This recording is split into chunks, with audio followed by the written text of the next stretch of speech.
कुत्ता इंसानों पर हुक्मरानी करने लगा। कदीम रस्म रिवाजात की वजह से इंसानों ने जानवरों को इलेक्शन जितवा दिया। जमहूरियत इंसानों के लिए है, इंसान ही इलेक्शंस में हिस्सा लेते हैं और इंसान ही अपने उम्मीदवार और हुक्मरान चुनते हैं। लेकिन एक ऐसा खित्ता भी है जहां कुत्ता और बकरा भी सदर बन चुके हैं। ये अनोखा खित्ता न्यूजीलैंड के दूर दराज इलाके में वाक़े जमहूरिया वहांगा है। ये वो खित्ता है जिसका अपना पासपोर्ट और सरहदें हैं। ये इलाका कदीम रस्म रिवाज रखता है, जिसके बाइस माजी में कुत्ता और बकरा भी इलेक्शन जीतकर सदर बन चुके हैं और इंसानों पर हुक्मरानी कर चुके हैं। दुनिया भर से सयाह ये जमहूरियत देखने आते हैं और $5 का पासपोर्ट खरीदकर फितरी माहौल से लुत्फानंदोज होते हैं। इस मुल्क के 150 किसान घराने फितरी माहौल में जिंदगी गुजारना पसंद करते हैं।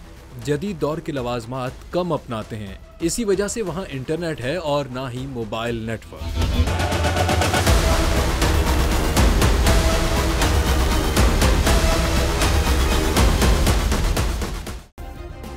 सब्सक्राइब करें और बेल दबाएं ताकि कोई खबर रह न जाए।